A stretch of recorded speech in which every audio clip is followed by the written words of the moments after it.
എല്ലാരും ചൊല്ലണ. മാഷ ഇവിടെ തണുത്ത സോഡ പറ. തണുത്ത സോഡ ഇല്ലാട്ടെ, ഇന്നലെ രാത്രി മൊത്തം കരണ്ടായിട്ടല്ലായിരുന്നു. എന്തെങ്കിലും തപ്പണ്ടടങ്ങ. വേനൽ തുടങ്ങി, കറണ്ട് കെട്ടും തുടങ്ങി. ഈ നാട് ഒരിക്കലും നേരെയാവില്ല. അല്ല സഖാവേ, ഈ നേരത്തെ എവിടെന്നാ ഇങ്ങനെ വയർത്തൊലിച്ച്? ഒന്നും പറയണ്ട മാഷെ, ഇന്ന് ഗാന്ധി ജയന്തി അല്ലായിരുന്നു. കവലയിൽ ഗാന്ധി പ്രതിമയുടെ മുമ്പിൽ മന്ത്രി വക പുഷ്പാർച്ചനയും ഗംഭീര പ്രസംഗം. ഒന്നും പറയാനില്ലായിരുന്നു. എന്തായാലും ഇത്ര അടിപൊളി പ്രസംഗത്തിന്റെ വിഷയം?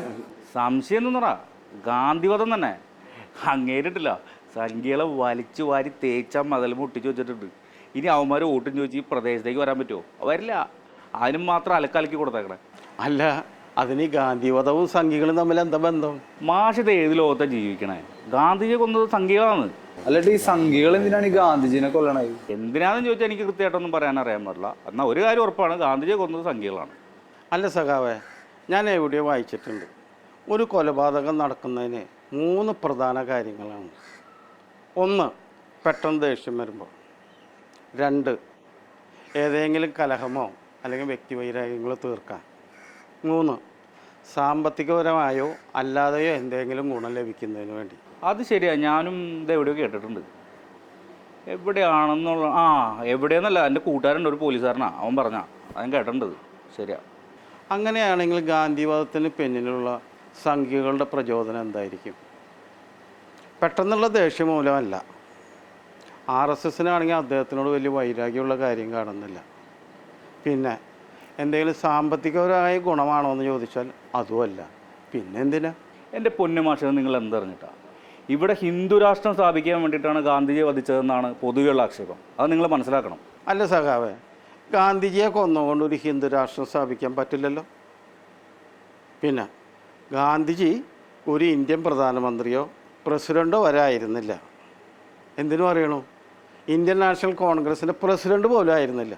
യാതൊരുവിധ ഭരണഘടനാ അധികാരങ്ങളില്ലാതെ എല്ലാ അധികാരങ്ങളിൽ നിന്നും പുറത്താക്കപ്പെടുകയോ അതോ സ്വയം ഒഴിഞ്ഞു മാറിയോ ആശ്രമജീവിതം നയിക്കുകയായിരുന്നു ഗാന്ധിജി. അദ്ദേഹത്തിൻ്റെ വാക്കുകൾക്ക് സ്വാതന്ത്ര്യം ലഭിച്ചതിന് ശേഷം ഒരു വിലയും ഉണ്ടായിരുന്നില്ലെന്ന് ചരിത്രം വായിച്ച് നമുക്ക് എല്ലാവർക്കും അറിയാം. അതെന്താ മാഷ അങ്ങനെ പറഞ്ഞേ? അതൊരു വർത്താനല്ലേ? അല്ല, സ്വാതന്ത്ര്യം കിട്ടിയപ്പോൾ ഗാന്ധിജി ആദ്യമായി എന്താണ് പറഞ്ഞത്? ഇന്ത്യൻ നാഷണൽ കോൺഗ്രസ് എന്ന പ്രസ്ഥാനം പിരിച്ചുവിട്ടു അധികാരം ജനങ്ങൾക്ക് നൽകാനാണ്. അത് ചെയ്തോ? ഇല്ല. ഗാന്ധിജി പറഞ്ഞ ആളെ അല്ല പ്രധാനമന്ത്രിയാക്കിയത്. ഗാന്ധിജിയുടെ സമ്മതത്തോടു കൂടിയാണോ നമ്മുടെ ഭാരതം 2ആയി വിഭജിച്ച്? അല്ലല്ലോ. അതും ശരിയായിരിക്കും. സ്വാതന്ത്ര്യാനന്തര ഭാരതത്തിൽ ഗാന്ധിജിയുടെ വാക്കുകൾക്ക് കാര്യമായിട്ടുള്ള പ്രസക്തിയൊന്നും ഉണ്ടായിട്ടില്ല. അതുകൊണ്ടൊക്കെ തന്നെയുള്ള വിരക്തി കൊണ്ടായിരിക്കും അദ്ദേഹം രാഷ്ട്രീയം വിട്ട് സന്യാസത്തിലേക്കൊക്കെ പോയത്. അതും നമുക്ക് സംശയിക്കാവുന്നതായിരുന്നു തന്നെയാണ്. എൻ്റെ ചോദ്യം അതല്ല. രാഷ്ട്രീയത്തിൽ നിന്ന് വിരമിച്ച് ആശ്രമജീവിതം നയിച്ചു വന്നിരുന്ന ഗാന്ധിജിയെ വധിച്ചിട്ട് RSSന് എന്ത് ഗുണം? മാഷിൻ്റെ ചോദ്യമൊക്കെ എനിക്ക് മനസ്സിലായി. നിർഭാഗ്യവശാൽ ഈ ആധികാരികമായി ഈ വിഷയത്തെപ്പറ്റി സംസാരിക്കാനുള്ള പരിജ്ഞാനമൊന്നും എനിക്കില്ല. ഇനിയും പറഞ്ഞെന്നാൽ ശരിയാവില്ല മാഷെ. കാലത്തിറങ്ങിയതാണ് വീട്ടിൽ നിന്ന്. 10 മണിക്ക് വരാമെന്ന് പറഞ്ഞ മന്ത്രിയാണ്. വന്നപ്പോൾ വൈകുന്നേരം 4 മണിയായി. വിശന്നിട്ടാണ് ഈ മനുഷ്യനെ അണ്ടങ്ങെത്തിയിട്ട് പറഞ്ഞില്ല.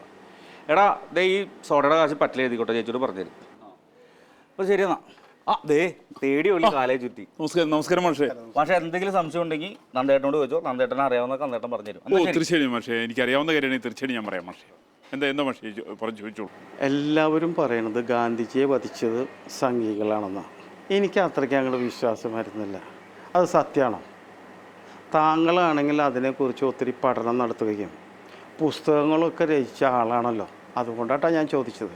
മാഷിപ്പോൾ ചോദിച്ച ചോദ്യം വളരെ ജെന്യൂൻ ചോദ്യമാണ്. കാരണം ഒരുപാട് പേർക്ക് സംശയമുണ്ട്. മഹാത്മാഗാന്ധിയെ പോലത്തെ ഒരു വലിയ മനുഷ്യനെ കൊലപ്പെടുത്തിയതിൻ്റെ പാപഭാരം RSSന് മേലാണ്, RSS ആണ് ചെയ്തതെന്ന് ധരിക്കുന്ന നിരവധി ആളുകൾ നമ്മുടെ നാട്ടിലുണ്ട്. അവർ നമുക്ക് തെറ്റു പറയാൻ സാധ്യമല്ല. കാരണം അവർ വസ്തുതകൾ മനസ്സിലാക്കാത്തതിൻ്റെ പേരിലാണ്. പക്ഷേ നമ്മളൊന്ന് പഠിച്ചാൽ മനസ്സിലാക്കാവുന്ന വസ്തുത RSSന് ഇക്കാര്യത്തിൽ യാതൊരു പങ്കിൻ്റെയും ആവശ്യമില്ല. അതാണ് കാരണം. ഇപ്പോൾ RSS ആണ് മഹാത്മാഗാന്ധിയെ കൊന്നു എന്ന് പറഞ്ഞിട്ടാണ് ദേശാഭിമാനിയുടെ കലണ്ടർ 1959 വരെയൊക്കെ ഉണ്ടായിരുന്നു. അന്ന് RSS കേസ് കൊടുത്തു ദേശാഭിമാനി ദിനപത്രത്തിനെതിരായിട്ട്. അവസാനം ദിനപത്രം നിരുപാധികം മാപ്പ് പറഞ്ഞ് 960 തുടങ്ങിയിട്ടുള്ള കലണ്ടറിൽ ഈ പറയുന്ന ഭാഗം നീക്കം ചെയ്തുകൊണ്ടുള്ള കലണ്ടറിലാണ് ഇപ്പോൾ വന്നുകൊണ്ടിരിക്കുന്നത്.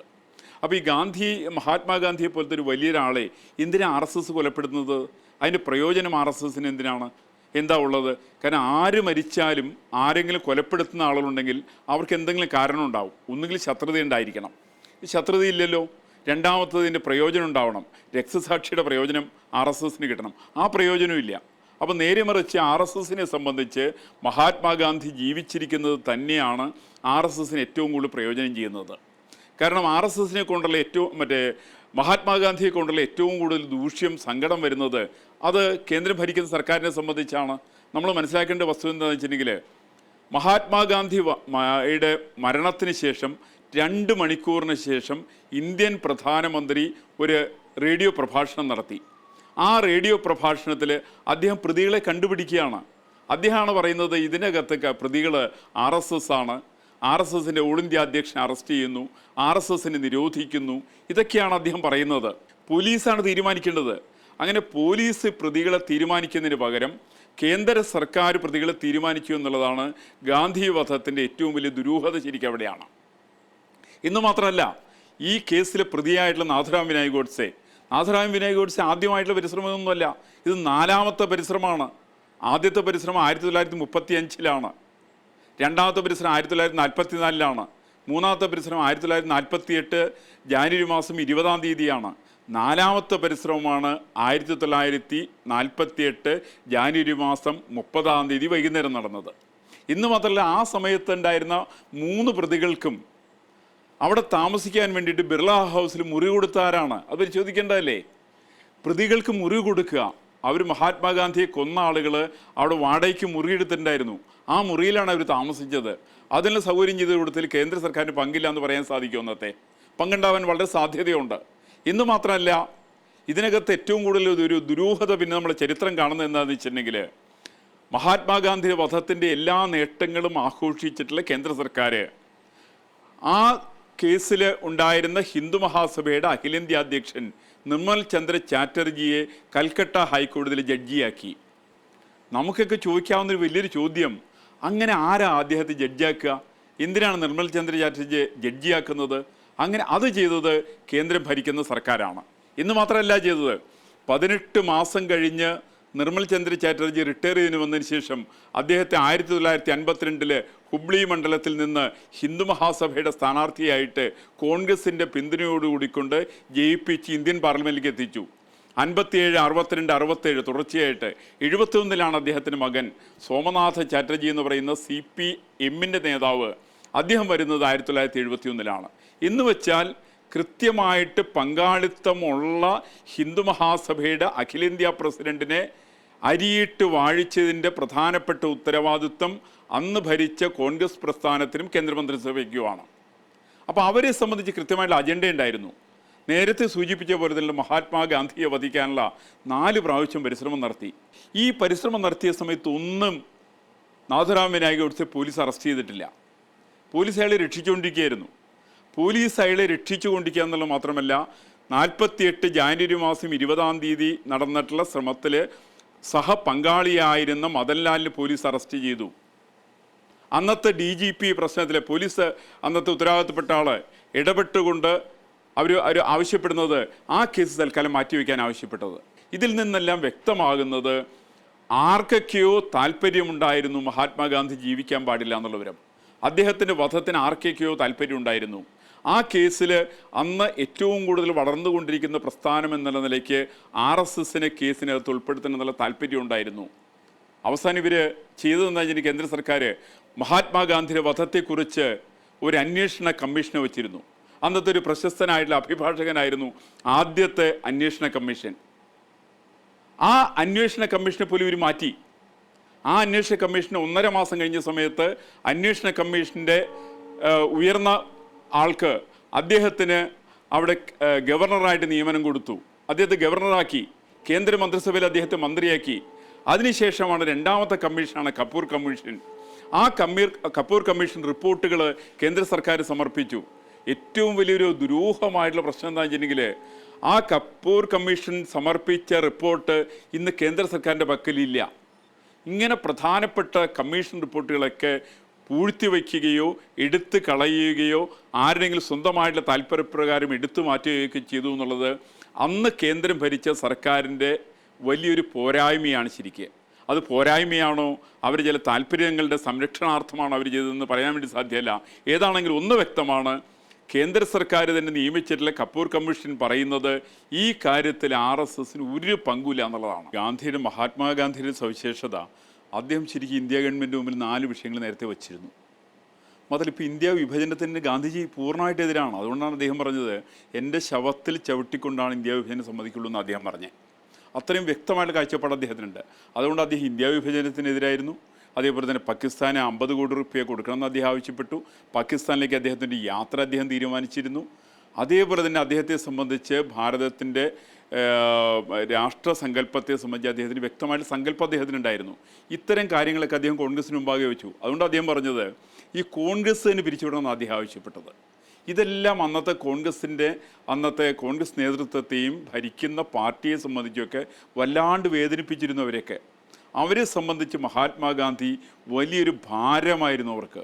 എങ്ങനെയെങ്കിലും ഒഴിവാക്കപ്പെടേണ്ട ഒരു ഭാരമായിരുന്നു അവർക്ക് മഹാത്മാഗാന്ധി. അപ്പോൾ അത്തരം കാര്യങ്ങൾക്കൊക്കെ ഇതിനകത്ത് വലിയൊരു പങ്കുണ്ട്. കാരണം അത് ഞാൻ നേരത്തെ പറഞ്ഞില്ലേ, ഇപ്പം RSSനാണ് ഇക്കാര്യത്തിൽ മഹാത്മാഗാന്ധിയുടെ വേർപാട് കൊണ്ട് ഗുണം കിട്ടുന്നത്. RSSനാണ് RSS ചെയ്തു എന്ന് പറയാം. പക്ഷേ പ്രയോജനം അവർക്കല്ലല്ലോ. ഇന്ന് മുതൽ കേസിൽ പ്രതികളെ തീരുമാനിക്കുന്നു പാർട്ടി തന്നെയാണല്ലോ തീരുമാനിക്കുന്നത്, അത് പോലീസല്ലല്ലോ തീരുമാനിച്ചത്. അത് മാത്രമല്ല അവർ തന്നെ വച്ചിട്ടുള്ളൊരു കമ്മീഷൻ റിപ്പോർട്ടുണ്ട്. ആ കമ്മീഷൻ റിപ്പോർട്ടിനെ അട്ടിമറിച്ചതാരാണ്? അപ്പോൾ ഇങ്ങനെ ഇതെല്ലാം നോക്കുന്ന സമയത്ത് മഹാത്മാഗാന്ധിയുടെ വധത്തിൽ ഇവർക്ക് ആർക്കൊക്കെയോ വ്യക്തമായിട്ട് പങ്കുണ്ട്. മറ്റൊരു പോയിന്റ് കൂടി സംബന്ധിച്ച് പറഞ്ഞാൽ എന്താ വെച്ചിട്ടുണ്ടെങ്കിൽ, അതിനോട് തൊട്ട് തന്നെ ഉണ്ടായിട്ടുള്ള വേറെ ചില മരണങ്ങളുണ്ട്. നേതാജി സുഭാഷ് ചന്ദ്രബോസിൻ്റെ വേർപാട് വലിയ ചർച്ചാ വിഷയമായിരുന്നു ഇന്ത്യയിലെ ചെറുപ്പക്കാരുടെ വലിയൊരു ഹരമായിരുന്നു നേതാജി സുഭാഷ് ചന്ദ്രബോസ്. ആ നേതാജി സുഭാഷ് ചന്ദ്രബോസിൻ്റെ വധത്തെക്കുറിച്ചൊരു അന്വേഷണം കേന്ദ്ര സർക്കാർ നടത്തിയില്ല. അതിന് കാരണം എന്താ വെച്ചിട്ടുണ്ടെങ്കിൽ, അതിന് തൊട്ട് ശേഷം മഹാത്മാഗാന്ധി കൊല ചെയ്യപ്പെട്ടു. അങ്ങനെ മഹാത്മാഗാന്ധിയുടെ വധം കൊണ്ട് സുഭാഷ് ചന്ദ്രബോസിൻ്റെ വധത്തെ ഇല്ലാണ്ടാക്കി. അതിനുശേഷം മഹാത്മാഗാന്ധിയുടെ വധത്തെ RSSന് മേലേക്ക് ആരോപിച്ചുവെങ്കിലും അത്തരം ചില പ്രസ്ഥാനങ്ങൾ അതിൽ നിന്ന് രക്ഷപ്പെട്ടു വന്നു സമയത്താണ് 1953 ശ്യാം പ്രസാദ് മുഖർജിയുടെ മരണം നടക്കുന്നത്. അത് ജയിലറകൾക്കുള്ളിൽ കിടന്നിട്ടാണ് മരിക്കുക. യാതൊരു അന്വേഷണവും സർക്കാർ നടത്തിയിട്ടില്ല. അങ്ങനെ എതിർ പ്രസ്ഥാനത്തിൽ പെട്ടിട്ടുള്ള ആളുകളെ മുഴുവൻ കൊലപ്പെടുത്തുന്നൊരു സമീപനമാണ് കേന്ദ്ര സർക്കാർ 1948 തുടങ്ങിയിട്ട് 1960 വരെയുള്ള കാലഘട്ടങ്ങളിൽ അവർ നടപ്പിൽ എങ്ങനെയാണ്. തികച്ചും ജനാധിപത്യ വിരുദ്ധമായിട്ടുള്ള പ്രവർത്തനങ്ങളാണ് ആദ്യകാലത്തുണ്ടായിരുന്ന കേന്ദ്ര സർക്കാരിൻ്റെ കാലത്തുണ്ടായിട്ടുള്ളത്. അതിന് ഗുണഭോക്താക്കൾ ആരൊക്കെയാണെന്ന് നമുക്ക് തന്നെ വ്യക്തമാണ്. ശരിക്ക് മഹാത്മാഗാന്ധിയെ പോലെ ഒരാളുടെ വധത്തിൻ്റെ പ്രയോജനം ലഭിക്കുന്ന ആർക്കാണ്? നേതാജി സുഭാഷ് ചന്ദ്രബോസിൻ്റെ തിരോധാനത്തിൻ്റെ ഗുണം ലഭിക്കുന്ന ആർക്കാണ്? നേതാജി സുഭാഷ് ചന്ദ്രബോസിൻ്റെ എല്ലാം വേർപാടിൻ്റെ ഗുണഭോക്താക്കൾ അന്ന് സ്വാഭാവികമായിട്ട് കേന്ദ്രം ഭരിച്ച സർക്കാർ തന്നെയാണ്.